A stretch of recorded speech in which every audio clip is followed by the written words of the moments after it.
But I know, so I know I just came up with a little bit of a seizure suggestion for your parking garages, but you actually have a pretty assertive innovation program here. I know your CEO is always come up with ideas. I know you always, helping, assisting, and doing your own thing.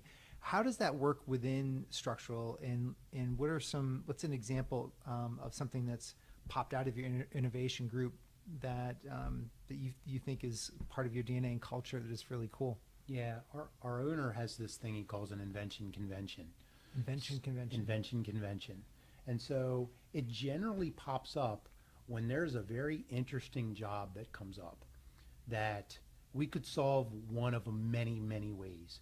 But part of our fame is our ability to solve basically any construction problem. Okay. Um, Interestingly, right? It doesn't have to be interesting, but being able to solve it, save money for the client, ultimately make more money for us, right? So if you can save the client money, but you can increase our profit because we're able to use some technique or material or something that's not has not been applied in the past to that. He uses these invention conventions to get people in the company who, let's say, it might look and smell like a waterproofing or a strengthening or an electric problem. So how do I get all those people? And let's just explore what's all the possibilities on how we could repair this. And what you're deep in or what you're an expert in. The Peter's superpower is being able to know a lot about a lot. And so he's able to take that problem and what everyone says and start it down a path. So one really interesting repair technique that we have is inside of water pipes.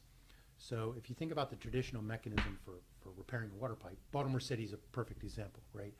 Every day we hear about some water main, whether it's pressurized supply water or wastewater, that is either burst or collapsed in the city. Right. So now the block gets shut down. So the whole city block gets shut down. We have to excavate it, depending on how bad it is. We have to excavate it. We have to cut out that section of pipe, and we have to repair that section of pipe. We have to put it all down, and that could be out for days to weeks to months. There's ways to repair it from the inside, depending on how bad the structure's been compromised. But we have a technique of, in a nutshell, we call it slinky in a pipe. So if you can imagine what a slinky looks like, right? Sure. This piece of steel that's continuous, that's wrapped in a cylindrical in nature, and epoxy it to the inside of this pipe. So if you could take a toilet paper roll, Yep. and put a slinky inside of it and epoxy the slinky to the toilet paper roll, it retains the size. You lose a little bit of the diameter, ultimately, but you've also increased the amount of pressure that you can put on it, and then the outside actually becomes sacrificial. None of it matters. You could destroy the entire outside of that because now the inside slinky can take care of it. Now the way we do it is we use It's like almost like a Band-Aid, or do you have to do it? No, it's permanent. Permanent. Okay. It's permanent. It's not a Band-Aid.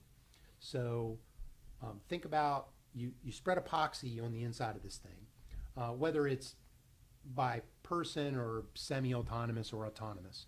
And we're working on things that scan that spectrum.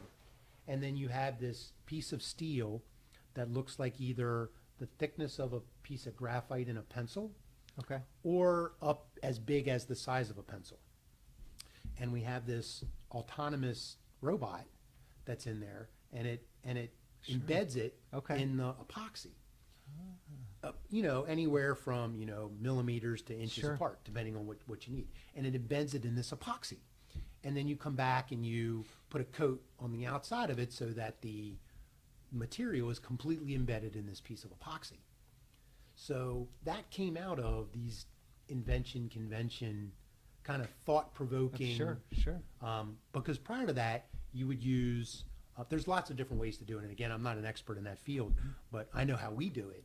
Before that, we would use carbon fiber sheets. So the same thing you make your golf club shafts out of, and we would buy it in sheets. And you'd fly paper it essentially, or just like putting wallpaper in your house, in horizontal and vertical cross sections to have strength. And so that was a traditional means and methods, and still is for things like some people are still doing it with straight runs. We would prefer you use the strong pipe, slinky and pipe method. But going around corners is difficult for that process, so we'd still use some of those traditional techniques. But putting this flypaper style stuff inside is very typical to do it. So you talk about, how do we innovate and innovate in an environment that, it's construction. It feels fairly benign, fairly, right. tried and true methods. There's not a lot of innovation. It's not true. There's tons of innovation going on in this, including things like drones, AI. It's interesting. You also, I think you're doing some stuff with IoT as well for structural strength. No pun intended, but like structural strength of concrete. Don't you like embed a sensor of some sort? We do.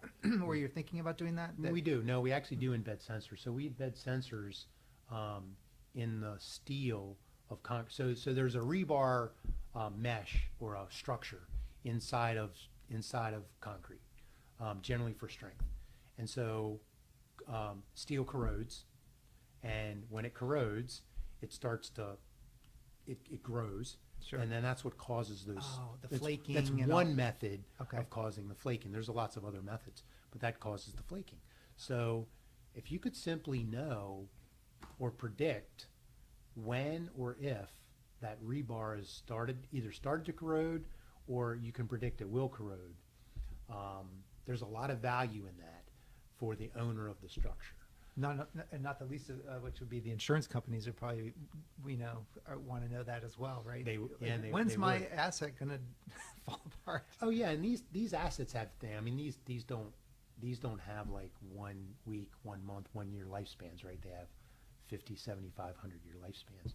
But we have a method of basically electrifying through positive and negative anodes and cathodes to be able to read the electrical continuity between 2 points.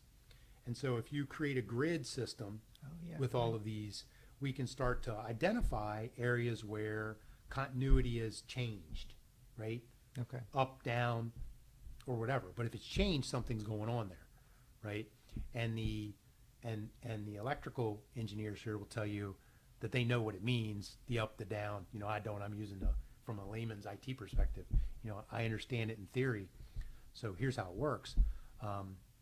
But yeah, and so in theory, you could vary the continuity in it too, and you could retard the corrosion process. And so a very interesting thing we're doing is that.